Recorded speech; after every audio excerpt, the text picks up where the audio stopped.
So you got yourself a nice NAS or home server with fancy 2.5 gigabit Ethernet ports, only to connect it to your gigabit router? Let's fix that. Why? Because more bandwidth is more better. Cudy was nice enough to send me their WR11000 router, or is it called BE11000? I'm confused. Anyway, this router gives us 4 2.5 gigabit Ethernet ports. One of these is the internet port, the others are for your local network. It also has Wi-Fi 7 and a lot of spikes. Besides the WR or BE11000, they also sent me their BE6500 or WU6500. Make up your mind about your product names. Anyway, this is a Wi-Fi 7 USB stick, which is nice because I don't have any other devices that can utilize Wi-Fi 7. So we can use this to check the difference between that and Wi-Fi 6. Let's put them to the test after the intro.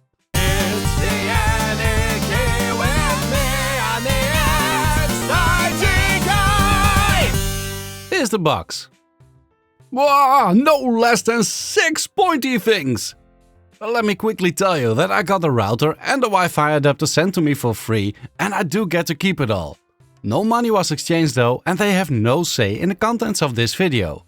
With that out of the way, let's take it out of the box.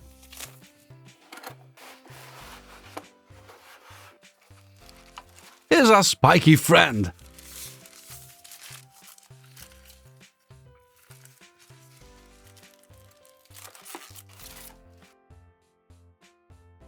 Some status LEDs at the front.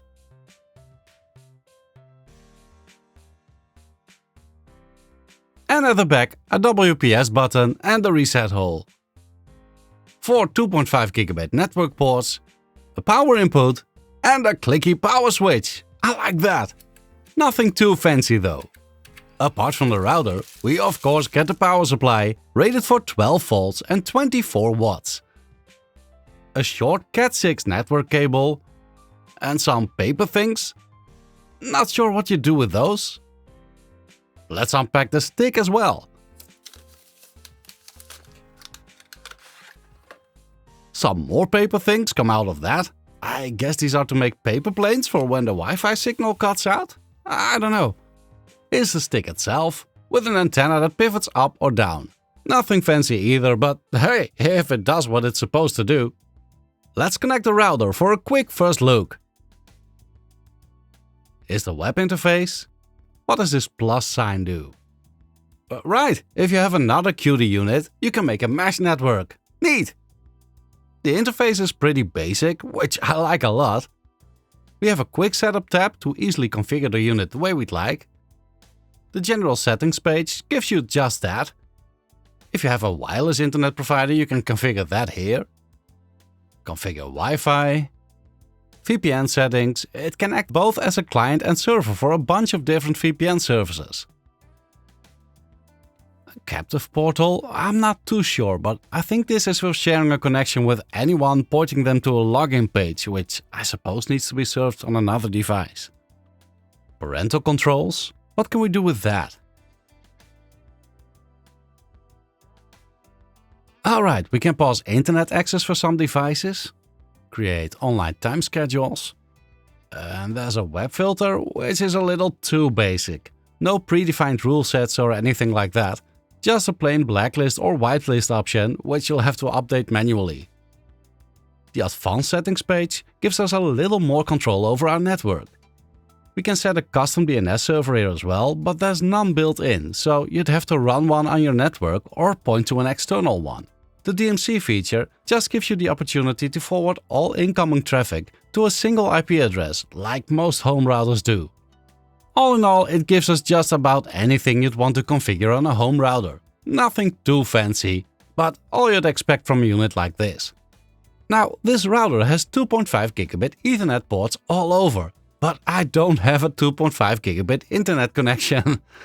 You know what? Let's call Brian. He'll know what to do.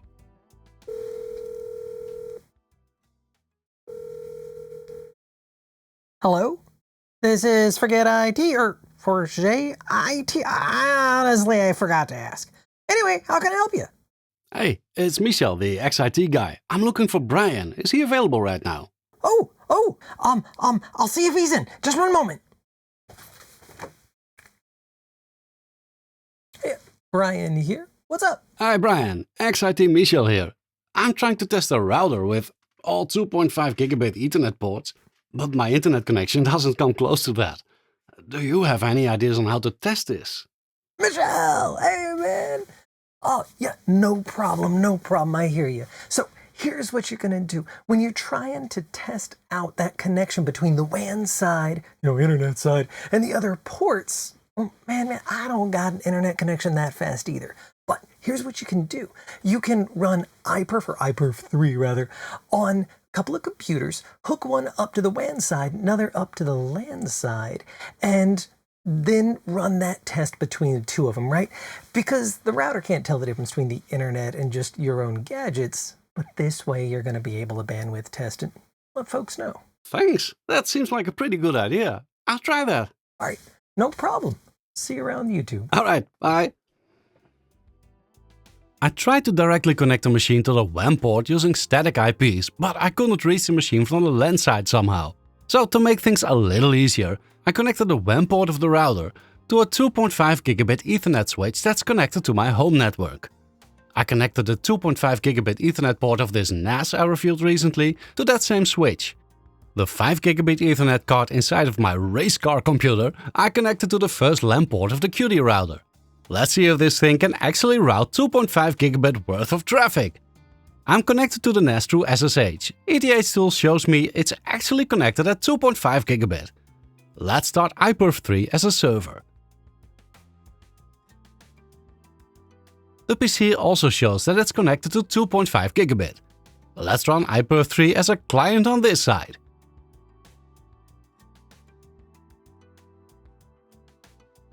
Very close to 2.5 gigabit. I'd call this full 2.5, given there's always a little protocol overhead and such. How does it do in reverse? The server's sending data instead. Pretty much the same. Nice!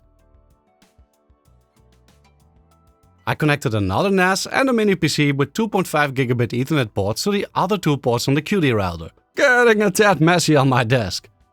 Let's see what happens when we try to pump 2.5 gigabit of data through all four ports.